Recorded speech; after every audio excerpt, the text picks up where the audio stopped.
You're listening to The Voice of Reason with Mark Reed and Ted Durden, only on LA Talk Radio.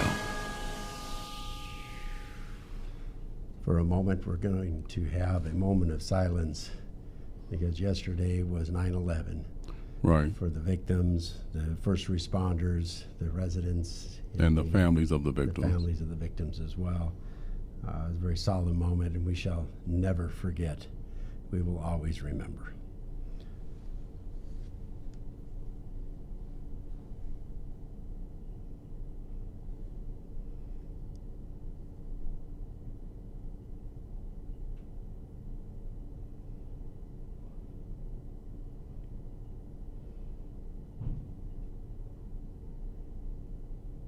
Okay, we're ready for the show. All right, ladies and gentlemen, welcome to another edition of The Voice of Reason. As I always start off the broadcast with the fact that if this is your first time watching the show, this is a podcast that specializes in political conversation, where the way that we approach things is that civil discourse is the order of the day, where Mark and I believe there are more things that unite us than there are things that divide us. One thing I want to say coming out of the tribute that we just paid to 9/11, and I want to use a quote from Martin Luther King that I think is very relevant to this. And what he said is, our lives begin to end the day we become silent about things that matter. And I think that's a very important point to this show. So having said that, as always, I'm going to toss the ball over to Mark, and we're going to begin. Well, in the vein, we kind of broke up our normal intro to the show. In the vein of that civil discourse and civility that we are practicing, I'm Mark Reed. I'm a West Coast Republican, and Ted Durden. I am a Southern Democrat. Southern Democrat. I tell you, I know I'm stumbling today. It's one of those kind of days. He's stumbling. Ted works in the field of law, so he had a case down in Santa Ana. So anybody who's driven from Santa Ana to Sherman Oaks understands the fried brain that Ted has right now. The freeways afternoon. Are not very friendly to us anymore. Not kind at all. Not kind at all. No. Tonight, Ted, we have a really good show actually. Mary Bowden and Shiva, both dance instructors, both of a Christian cloth as well. We're going to be talking about the subject of the hyper-sexualization of our children in school, out of school classes, our peer pressure, and so forth. Ted, I know you've done a little looking up on the school curriculums, and what do you think about this hypersexualization of children starting off in fifth grade and going right on up? Do you think it's a good idea for our school systems to be doing this? I think it's a horrible idea. Here's my position on it whatsoever. I believe that everybody has a right to live their life the way that they see fit. But I've often said you cannot legislate morality, and I also believe that morals should be left to the parents. What I see here is an undue, and as far as I'm concerned, it is an unwelcome influence of the LGBTQ plus community, because those are the people, that is the force that is behind this new change in gender curriculum, which is amazing to me because it is based on two falsehoods from what I read. Now, the one is they say that the reason they put this policy in place, the change in the curriculum, is because of bullying of transgenders and gays and so forth. Now, I don't doubt that there is some bullying that goes on, but the problem is the statistics don't bear them out, because when you go up and down the scale, the first cause of bullying is usually centered around racism. The second thing that it is centered around is generally religion. The third thing that it may be centered around may be your sexual preference. But as far as transgender bullying is concerned, there is not a whole lot of data as far as what percentage or how frequent an occurrence that is. So I think It's extremely misguided. The other thing that I had. Ted, let me chime in on that. Sure. You put a mouthful out there. There's a lot of very good stuff. I look at it realistically. Ultimately, it's an intrusion in the home. Absolutely. The individual homes. Now, we do have a failure in the home, and that is teaching our kids to bully, to harass individuals that are of not their same kind, or as you say, the look-alike, the tribal attitudes. Of course, right. And it gets into the old school racism. If you saw an African American show up to your school, you might have been the only one in the school, so you picked on him because he stood out or she stood out. So it goes into the same reference as the LGBT community, the homosexual community, the lesbian community, and so forth, or transgender. Is kids need to be taught at home, not in school. Agreed. About how to have tolerance. Right. It's okay, but at the same time, inside of a home, I knew when I was raising my kids, my 3 children and my 10 kids, when we actually chose the names for our children, my wife and I went through all of the possible nicknames. Mm-hmm. How can they twist and turn it and harass and bully them? It is a parent's responsibility also to send their child to school to kind of fit in, to kind of accept the norms of society and not stand out. If you're going to send your kid to school, a boy to school, in a pink tutu with little tennies on and a fluffy hat with earrings and lipstick on, the kid's going to get harassed. He or she is. Right, he or she's going to get harassed because you're standing out. Mm-hmm. It's just like the goth children that go to school. They dress up in total black. And total black with sometimes with white makeup on, the full nine. Right. Black lipstick and everything. They're going to get harassed. Yes, they are. But it boils down to the school systems cannot, how would you say, like you said, legislate. They can't administrate it out. They can deal with the bullying issues. I had a young gal come up to me, and she was saying, Mr. Reed, you're running for Congress, and I want to know what you're going to do about bullying in school. My best friend was bullied and bullied and bullied, and she finally committed suicide. And I was like, oh my God, it hit me. It really, because I couldn't imagine my own kid going to school being bullied so bad that my kid decided to take their life because of what was happening at school. My kid might have had a great home life, but my kid was bullied so bad at school. So I responded to her. I said, simply put, I would pass legislation that held school administrators liable and responsible if they were notified by the students. Agreed. They were notified 100%. By the teachers, and 100%. they did nothing. Exactly. Because when we raise our children from birth, to 5 years old to send them to preschool, we sit there and we're in control. We're full control. Then we relinquish a certain amount of control to the school administrators. They need to oversee if our kid is being bullied. They need to pull the bulliers in. They need to pull our child in. And how do we resolve this? How do we fix it? The bullier, right, not the one who's being bullied, the bullier is more of the predator. Yeah, the antagonist. And they need to find out. And this is when we talked a little bit about, bringing psychologists into schools, because that's the first red flag. Not only being bullied, but a bullier. Those are red flags in a child's character that there's something not it's something askew. Right. And let me chime in on a couple of things. See, I agree with you 100%, but here's the problem. The reality is, when you look at it from an academic perspective and you look at it from any normal home, our children spend the majority of their day in a classroom. At school. So it is normal and it is natural to anticipate. And the way I look at it, I look at a school as an extension of myself, my family, my children, and my home, where I expect them to reflect the same beliefs and the morals that I have. Now I understand that they have to take care of that on a huge scale based on the number of students that they have. But Ted, that's being a little bit overbearing and No. Wait a minute. The school reflects the community that the school's located in. But again, that's why we prefer having school choice. But what I'm talking about is, they may reflect the community, but see, that's looking at the cosmos. I'm looking at it as a microcosm. Because again, the family is the microcosm of the community. The community is a cosmos. And so that's why I'm narrowing it down like that.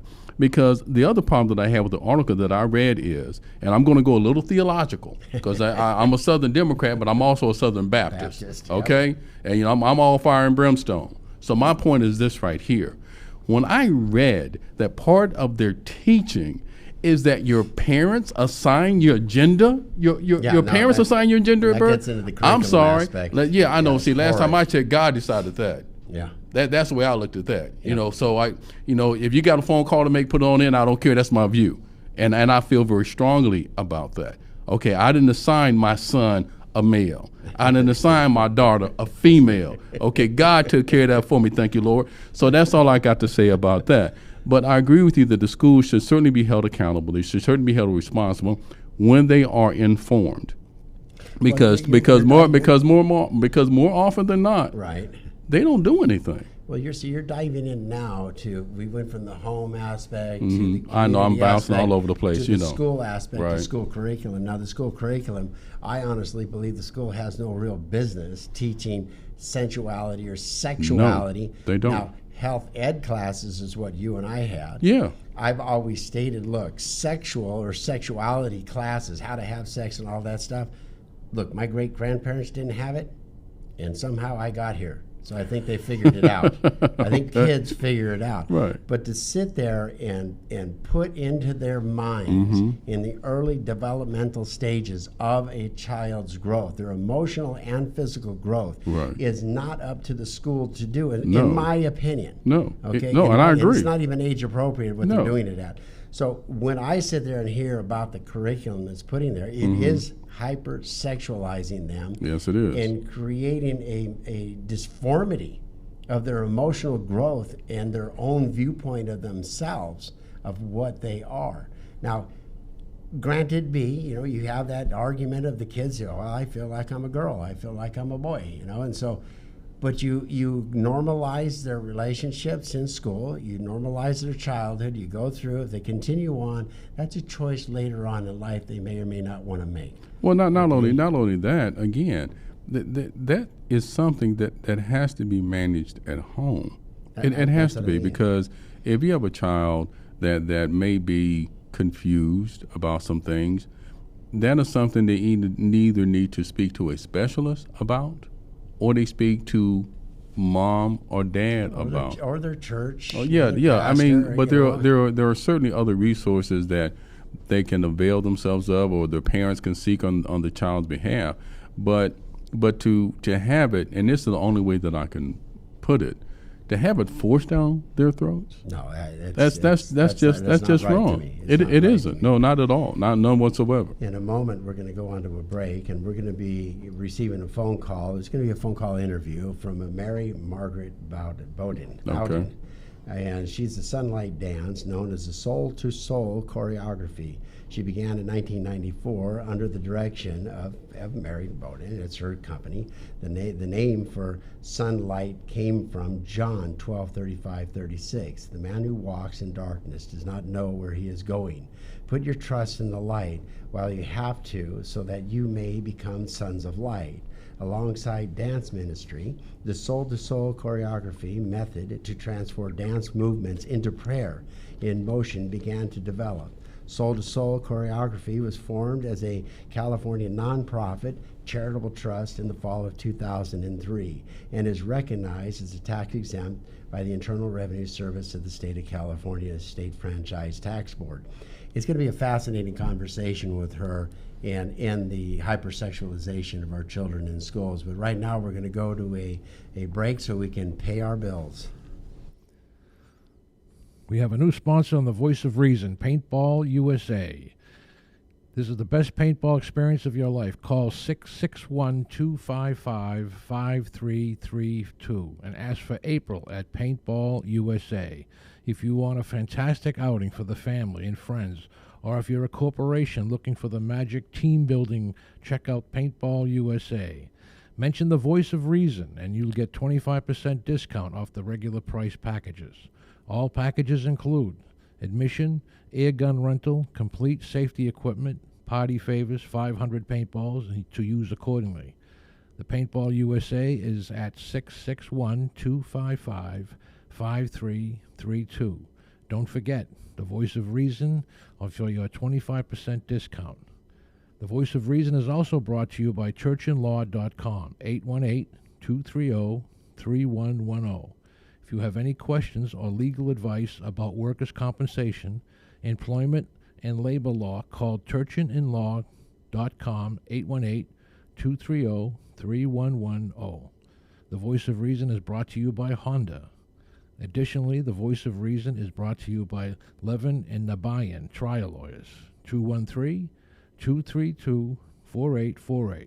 If you have any workers' compensation, employment, labor law, or personal injury legal needs, call Levin and Nabayan Trial Lawyers at 213-232-4848.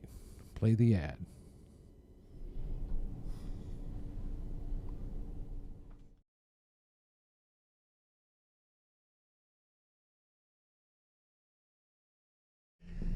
Hi, I want to welcome Rusty Levin and Harry Nabanian, both trial lawyers for workman comp cases.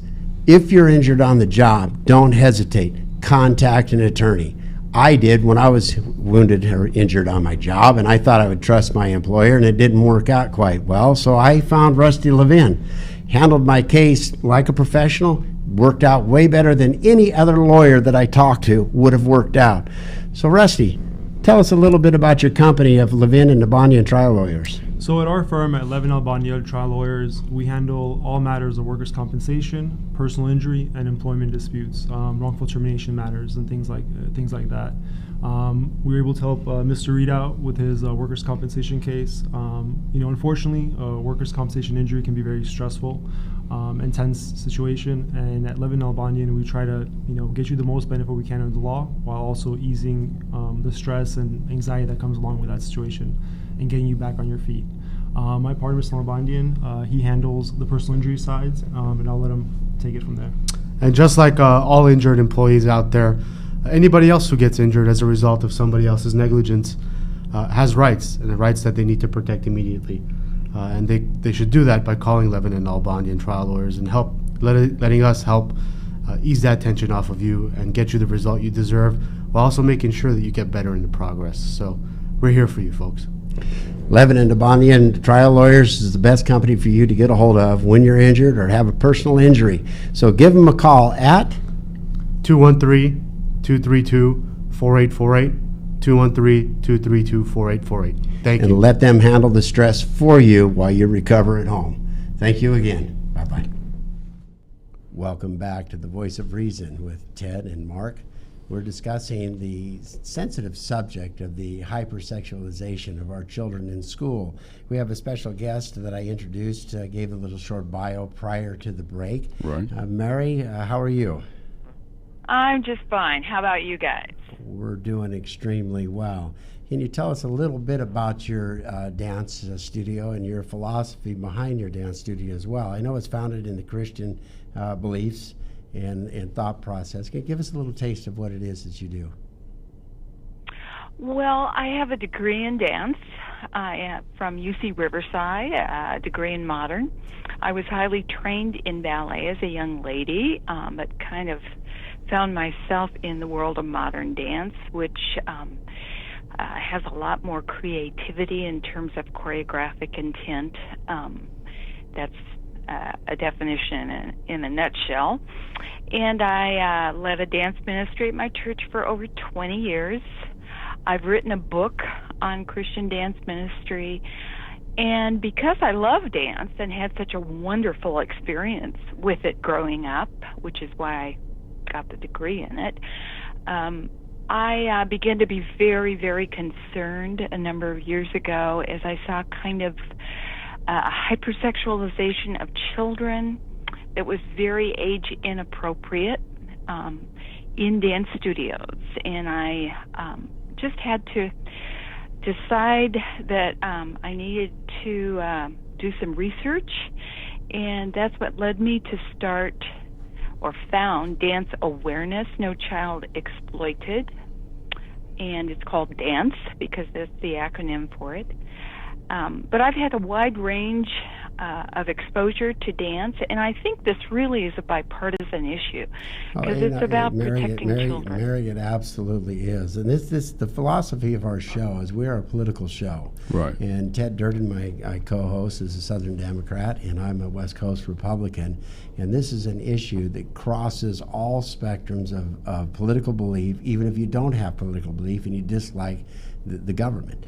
And the hyper-sexualization of our children not only happens within the school in dance outside of extracurriculum, it's happening directly in our school systems as well. And when you talk about the hypersexualization, the overstimulation of children just in dance, to me, I address it as what the schools are missing out on today is they have a lot of analytical. They really address one side of the brain, and they're not addressing the creative side of the brain, which is in dance, which is in arts, which is in theater. And that is a very, as your philosophy goes, it touches what your acronym is, soul to soul. It's your soul, it's your spirit, your creative side, giving, I would say, homage to our Creator, Jesus Christ, is what the Christians would say, God, me, the Creator, as an American Indian. And I say I'm giving praise to my Creator by taking care of my instrument, my body. Can you tell us a little bit about your philosophy and why you correlated the two between dance and Christianity? Well, I think it's God's idea to worship Him with our whole self. We learn that in the Old Testament and in the New Testament. In Acts 17:21 says, "In Him we live and move and have our being." So, although this is bipartisan and it can appeal to a wide range of people, from a Christian perspective, I believe that God created us to integrate all parts of us to worship Him. And so that's been the joy of dance and movement for many years from my perspective. So if somebody came to your studio, you mean a Christian-based and foundation, if somebody came in and didn't believe the Christian, belief, they were, as my co-host is a Southern Baptist, right. Fire and brimstone. That's right, that's me. You would still welcome the child in and teach, right? Correct. Yes. Well, here's a question I have for you, Mary. Now, what age group do you teach dance to? Well, what is your age range? Well, when I was working in the context of my church, which is really where I put my primary focus, I've given that up to work on dance awareness, no child exploited, because you can't do everything. But I had a very wide range. I worked with young children all the way up to adults, older adults. Okay, but since we're talking about, like you said, dance awareness, no child exploited, what is the youngest, and I'm going to keep this in the frame of children, and I'm talking about someone up to the age of 17, somebody that could be as young as 5 or 6. So I'm trying to get a sense because, and unfortunately in today's society, we often see extremely minor children that even dress inappropriately. So I'm curious as to what is the youngest age that you have up to 17. I'm just curious.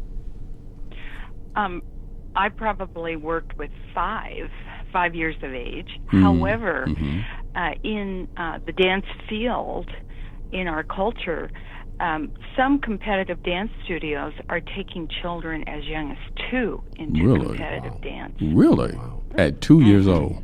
Barely walking. 2 years old. Yeah. Wow. Yeah, and well, God gave us an that's amazing questionable goal from my perspective. Wow. I'm sorry, say it again because I was just so flabbergasted while you said 2 years old. I'm sorry. I just kind of phased out at that point. Why do we want to put young children in a competitive arena? Right. And then that tends to bring in inappropriate dance attire, which is adult costumes, choreography, and music, and often makeup. And so we begin seeing things on children that make them look like adults. Well, that's kind of like one of my definitions for healthy dance versus harmful dance is, in healthy dance, children look like children. Agree. In harmful dance, they look like adults. Mary, what you're kind of referencing to is kind of everybody knows John Bonet. and they got to see the beauty pageants and the dance and the portrayals of little kids as almost adult women. As like women. Adult women. So, but children can... You're right. They look like adults. Yeah, but children can get into dance without being competitive to help develop that the creative side of their mind, which will give them more of a balanced life. And if you address it from a spiritual aspect, because in the Mohawk and Apache tradition, we believe that our instrument is the altar, and we're supposed to take care of it. That is our primary responsibility, is taking care of ourselves. We're not supposed to overeat. We're not supposed to do this, do drugs, drink, all these different things. We are supposed to take care of ourselves. So when you introduce dance to a child, you're giving them a mastery over their instrument, over their body. And kind of as we explained to me once before, the reason why monks actually go into fasting, a 30-day fast, is because they're telling their spirit that the spirit has control over the body, and they're letting the body know that the spirit has control over the body. Children need to understand that, learn that. We do have control over our bodies, and everything that feels good may not be good. Right.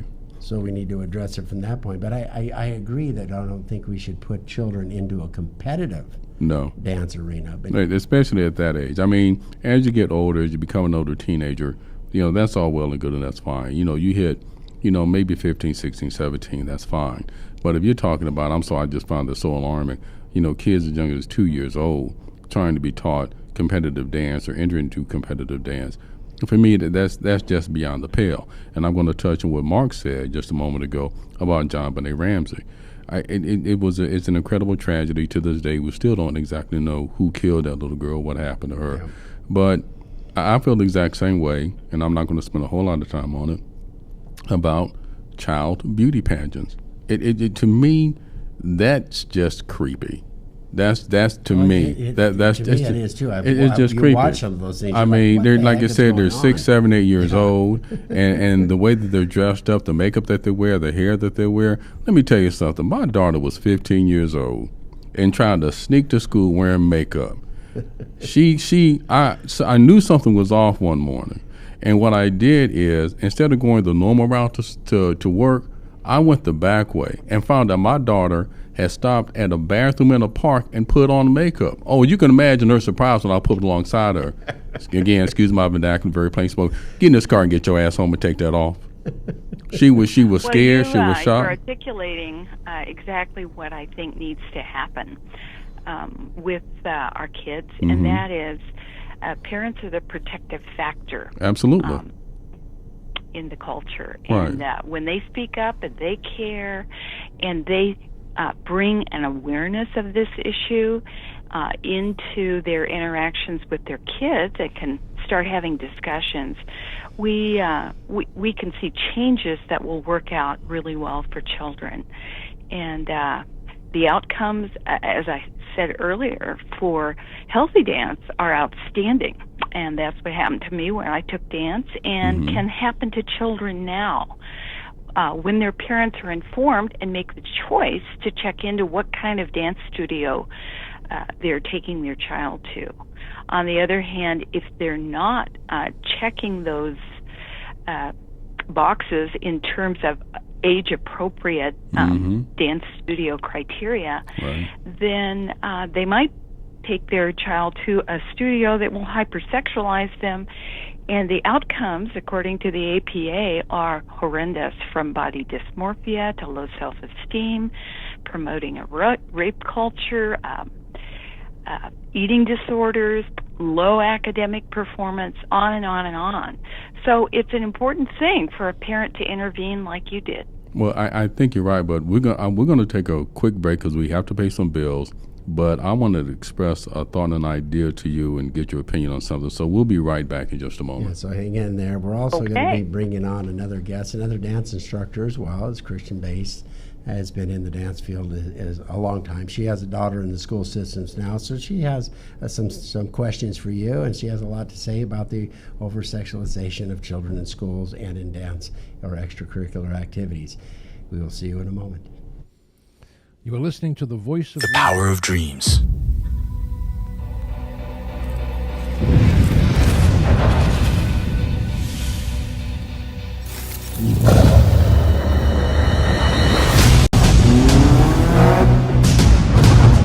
I am the front man who drives. My power keeps me ahead in the front line.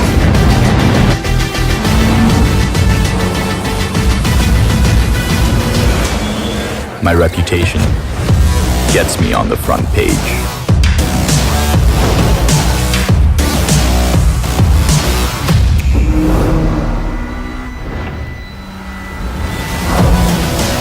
This is how I drive superiority. By being in the front row.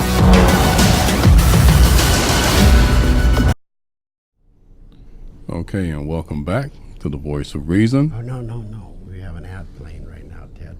Oh, he's waiting for me to go on. Yes, okay. He's waiting us to go on. Sorry about that, folks. So Mary, here's a question I have for you. And I agree with you. Parents, we are the very first line of defense when it comes to our children. As a parent, your first and primary role is to the protection of your children. That begins from day one, the day that breath is breathed into their lungs, pure and simple. So my concern is, especially with this current generation of parents that have young children that get introduced to dance, and there's inappropriate dancing that they've been subjected to. The issue is the parent. See, some of these parents themselves have been exposed so much by television, by media, that they think that sort of thing is acceptable. Well, that's the breakdown of the family. Then. Right, it is. But my question I have to Mary is, Yes. Has that ever been brought to you when you see a child that may come in where they've been in other dance classes where they were dancing inappropriately, and have you ever found yourself in a situation where you had to have a conversation with the parent? That's what I'm curious about. Yeah, I think that's pretty par for the course, but I have to tell you, one of the goals, and we have 4 of them in dance awareness, excuse me, no child exploited, is that we have conversations with people.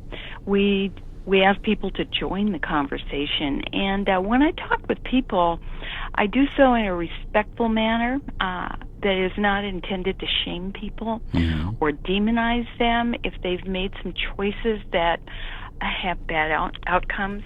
Our organization is here to educate people with research and to give them time to reflect about what they're doing and what they're having their child participate in, so that they can make informed choices and know the difference between healthy and harmful dance.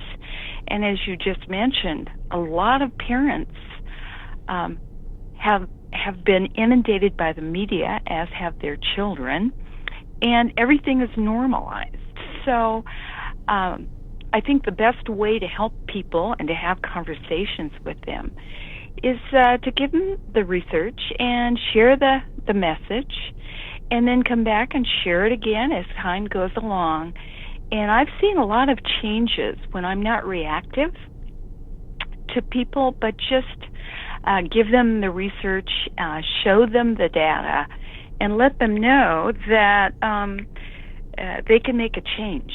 And, you know, there are a lot of dance instructors out there who would line up with my perspective totally in terms of age-appropriate, healthy dance. Well, And I think speaking the of, ones that are hyper-sexualizing, sometimes they're intentionally do it, right. but sometimes they don't. They don't know either. They don't have the research and data, nor do the parents, who sometimes put pressure on dance instructors to hypersexualize. Right. Mary, I think what you're doing is you're bringing the focus of the parents back to the child versus their exposures to what they've been exposed to in society and television, the internet, their friends, and life in general. You're helping them through the data and the research that you have gain real focus back on the child and what's happening to the child. See, on that note, we're going to introduce Shiva. Hello. How do you say your last name again, Shiva? Bakari. Bakari. I had our time to ask her before. Like you know, because I'm half Middle Eastern, half Persian. Bakari. She has an extensive resume as well. I'm not going to go through it, but Tell us, you've been listening to the show, you've been sitting here, and do you have any questions for Mary? And what is your opinion about the hypersexualization of children in school? And since you're also in dance, you've seen other dance instructors as well. And what do you think and feel about it? Well, I was a professional dancer at 15, so I was hypersexualized myself. I worked with a lot of top choreographers in LA, and I worked as an adult. So I was an emancipated minor working as an adult. I remember doing Orpheus in the Underworld at the Dorothy Chandler Pavilion, wearing, stirrups and, very provocative clothes for a 15-year-old. And so I totally understand what you mean, that you have to be sensitive, because I think it was because I had a daughter and I didn't want that for her. Something in me clicked, and I actually found Christ too at the same time. So I think my daughter brought me to Christ, which is amazing. And I just remember dealing with a lot of kind of, misogyny in a way. Okay. Right. Because, I would get photographs done by a lot older men. Mm-hmm. And I remember having that happen and having the guy put his hand on my thigh going, this doesn't feel right. And Right. certain things in the industry, Hollywood has got a lot of it's a predators, cesspool. a lot It's a of cesspool. predators in Hollywood. And I wouldn't be part of the Me Too movement, though, because I felt like that there was an agenda behind it. So I wouldn't be part of that. Mm-hmm. You learn from what you go through, Right. and at least I wasn't raped, so I'll say that. It wasn't Okay. raped. Okay, that's good to know.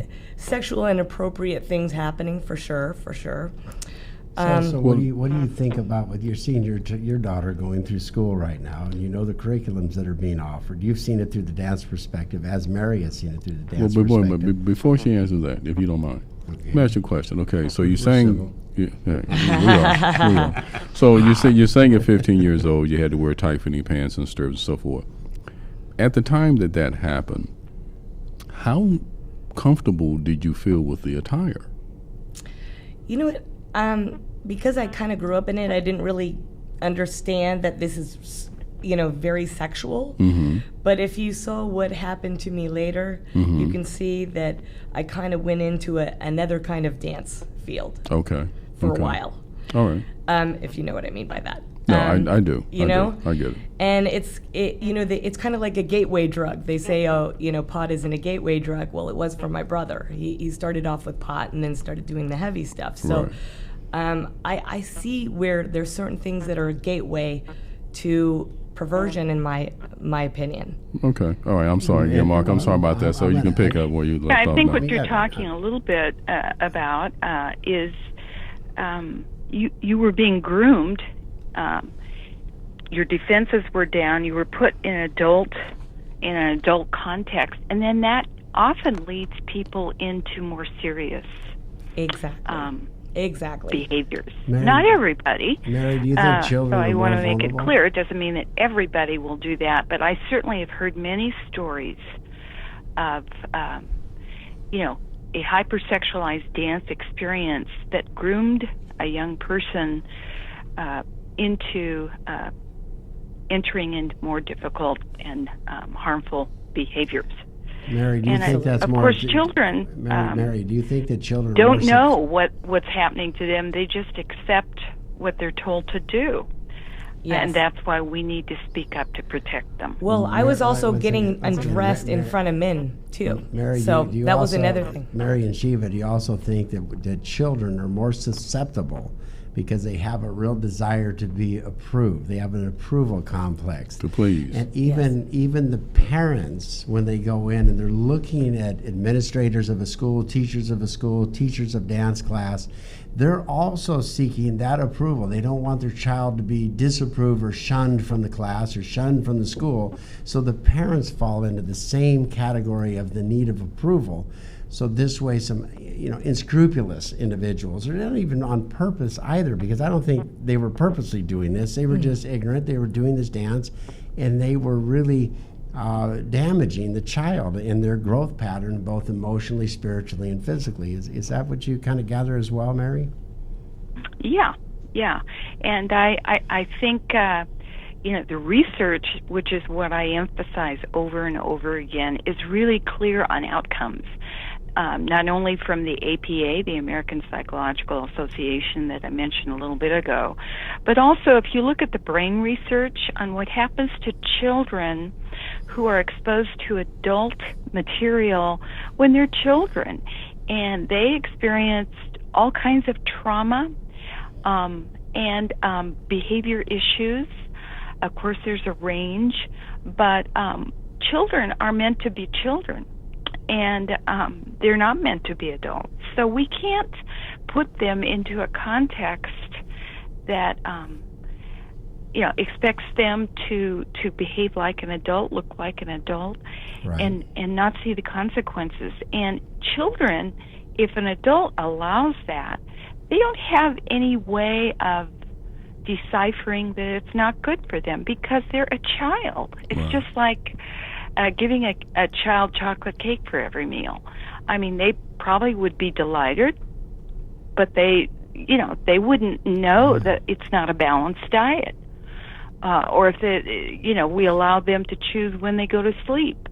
The fact that there would be consequences, like they'd be really tired and not be able to function well, they wouldn't put that together the younger they are.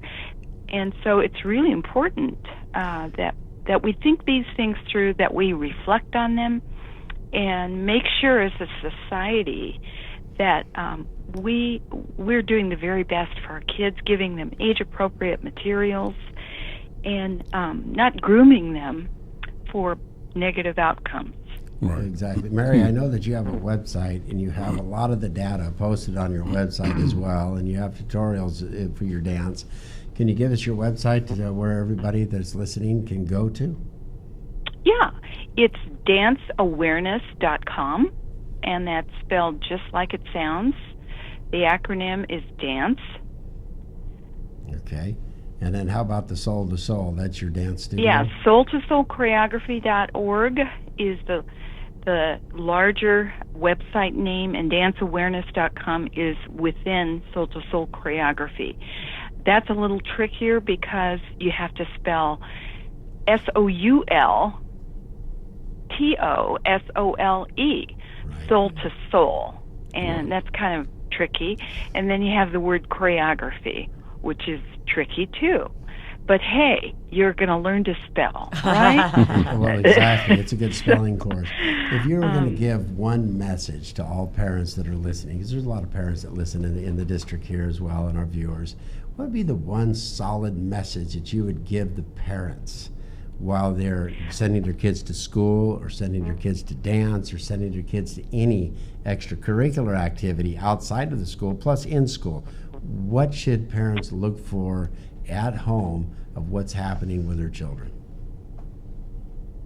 Well, I think I'd say that our public space right now is constantly hyper-sexualizing children, to expect that this is natural, normal, and necessary.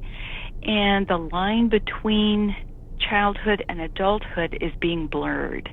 And it's being normalized for children to be hyper-sexualized, and ultimately they get tricked into thinking that their real power is to look and be sexual as little people, which has those negative outcomes I mentioned. I think we live in an era of unconsciousness, and so what I would say to all the parents out there is be informed. We're designed to make choices. We do it all the time. We make choices about meals. We make choices about bedtime. We make choices about what we're going to read, what TV shows we're going to watch. And I think a lot of parents just don't want to have to make a choice about where they're going to send their child to get a dance class. Absolutely. Mary, I want to But say... it's an important choice to think through, because if you send your child to a healthy dance studio with a dance educator, they're going to have the research benefits of some wonderful things that come into their life. But if they send their child to a harmful dance studio that hypersexualizes children and puts them in adult costumes, choreography, and music, the outcomes are going to be negative. But I have to stress, initially children, because they just do what they're told, they don't know it's negative. It usually shows up as time goes on. Absolutely. Mary, I want to say God bless you. Thank you for joining us on the show of the Voice of Reason and sharing your insight of the hyper-sexualization of our children in extracurricular activities, including dance and in schools. Thank you again, Mary. Appreciate it. All righty. It's nice meeting you. Bye-bye. We're going to go for a And commercial break now. email me, my I will. friend. I will. Thank you, Mary. Okay. All right. Bye, No, I'm Mary. talking about your guest, your I'll give her your parent contact information. Yes. Right now we're who going has to a go dance background. We'll I definitely didn't do get her that. name. Shiva. My name is Shiva. Shiva. Shiva with a Shiva, V. email Shiva. me at Dance Absolutely. Awareness. I will do that Okay? for sure. We're going to a All hard right. break now Okay. to pay our bills. All right. Bye, Mary. Bye-bye. The Voice of Reason is brought to you by churchandlaw.com, 818-230-3110. If you have any questions or need legal advice about workers' compensation, employment, and labor law, call churchandlaw.com at 818-230-3110. The Voice of Reason is brought to you by Honda. Additionally, The Voice of Reason is brought to you by Levin and Nabayan, trial lawyers, 213-232-4848. If you have any workers' compensation, employment, labor law, or personal injury legal needs, call Levin and Nabayan trial lawyers at 213-232-4848. Now we're back to the Voice of Reason. Okay, Mark, I'm going to toss it back to you so we can finish with our guest. That was very fascinating, talking to Mary and getting her perspective. She's been in it a long time. Right. We had to give her a little leeway. She's older than both of us. So that's okay. my grandma. Okay. But, Respect the elders. You gotta respect your elders. There you Well, go. I always say that we need to learn from our elders because they've walked the footpath Yes, for I us. have. And Often they blaze the understand- trail. Yeah, they understand a little bit more. But Chief, I wanted to, we kept you on for one more segment of the show because what are you seeing? Your daughter goes to the Beverly Hills School. Yes. And you're dealing with the new sex ed classes that are being put out there. Just like my grandchildren and my children, are being, my children's daughters. And I have 9 granddaughters. And it's like, to me, it's unbelievable. And I really disagree with it because I think it's just overstepping and intruding into my home. Absolutely. And as a parent, I always feel if the schools really want to get into that in-depth of a conversation of sexuality and sensuality of my child and teach me by a night course, okay, so I can teach my child, but I think that they're overstepping their bounds and stepping into my household. What do you think? I think it's an agenda, honestly. I think the more they pull kids away from their true identity, which is what the Creator made for us, the more they can control. And I think they do it in a lot of ways, through victimhood, the victim groups. Hey, if you turn someone into a victim, you take away their control. Right. They feel they have no hope. Right. So if they have no hope, guess what? They're going to turn to something, the government's going to save me. Well, the government's never been good about fixing problems. No. So I definitely think, like with the ACLU, Planned Parenthood, it's like they bought off so many politicians. You have to see who's funding some of this stuff, and the LGBT community, Yeah. which is interesting because we've got the walkaway movement, and it's not all homosexuals that they are backing up. They will go against you, like they will fight you. If you go against their ideology, they will fight you. They will try to ruin you. Right. And another thing that nobody really talks a lot about, and I know the LGBTQ plus community hates it whenever it's brought up, and that's NAMBLA, the North American Man Love Association.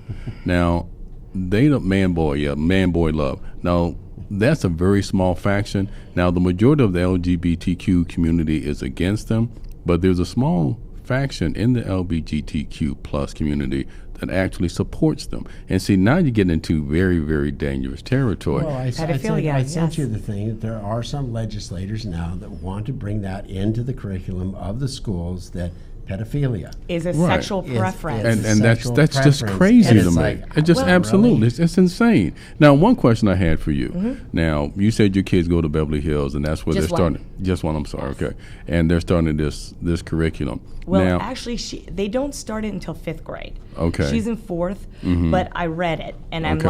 like, no, it's just unconscionable. Now, Oak Park, they have a non-opt-out. In other words, you have no choice. Yes. You have no choice. You're in. So my question is, at Beverly Hills, do they have the same non-opt-out clause in? Which is interesting that you asked that, because I literally asked her teacher today, because I was curious about that. Right. And she didn't even know. So, but she's a 4th grade teacher, so maybe she didn't need to know.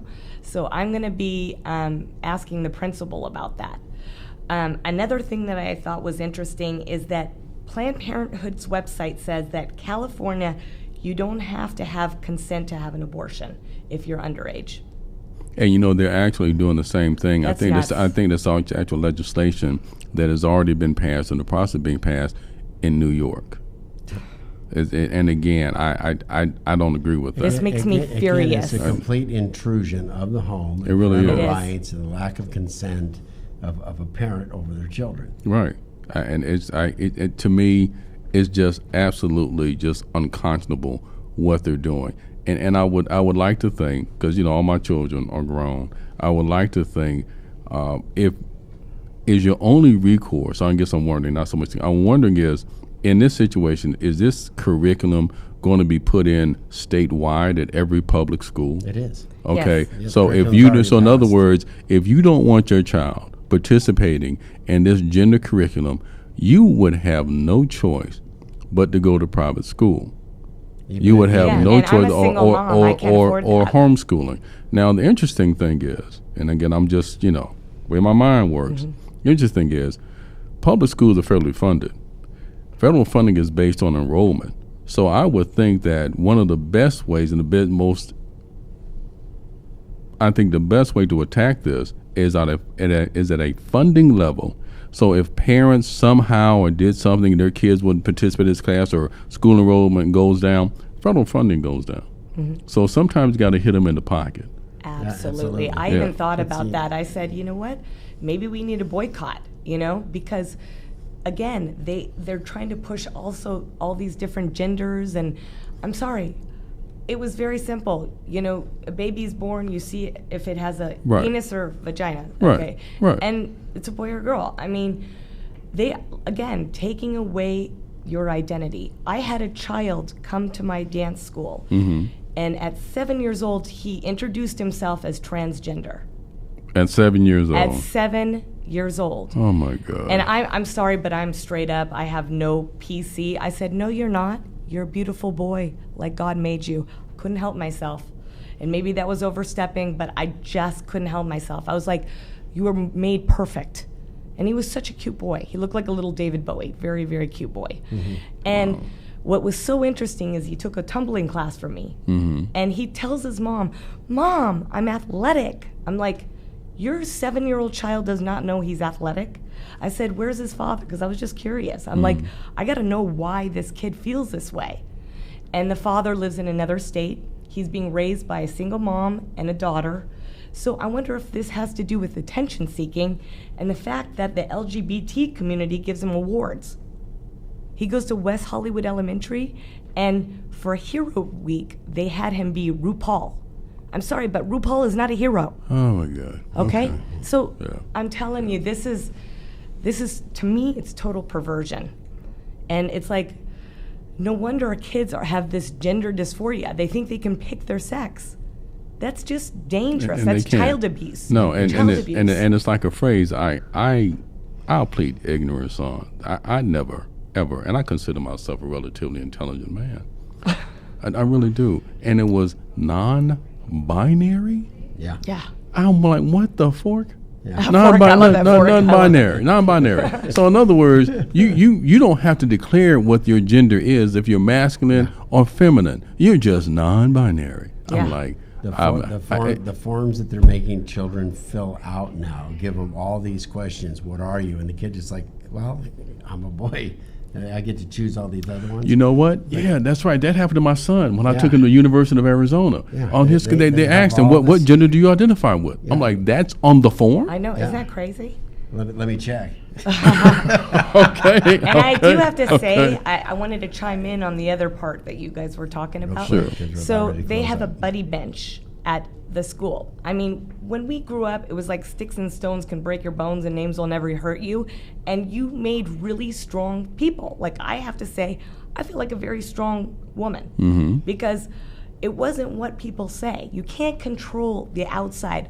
All you can do is you can control how you take it. Yeah, absolutely. And we that's how we were taught. Now it's like the people sit on the buddy bench, you know, and like me, look at poor me. And then it's like they're using that poor me power struggle.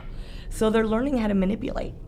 See, that's crazy. See, Mark, you and I, we're old school guys. We're old school yeah. guys. Okay. Yeah, but the older I get, the less I know. You're getting smarter. So we're I saying, don't know what's happening here. my thing is, it's amazing to me. I think it's fair to say we all grew up with bullying. We all did. I grew up with it. But that's what Okay. makes you tough. And again, you know, it's like that old adage: what kills you only makes you You're stronger. stronger. I think some of the bullying Exactly. that we grew up with is a little different than what's going on now. There's some real rat pack bullying.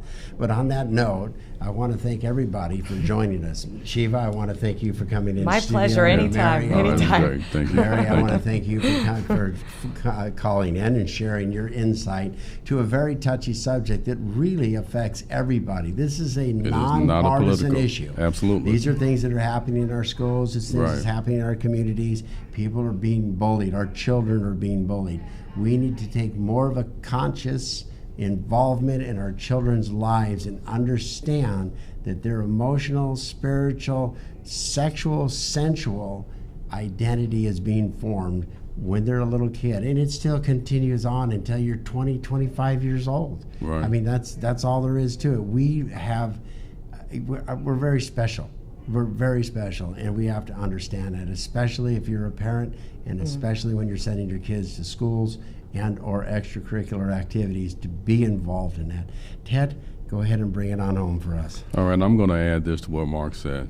Okay, parents' first role is to protect your child, first and foremost, and that's what we need to do. It is your role, your responsibility to help them define who they are and how they are as people, as kids, and eventually as adults.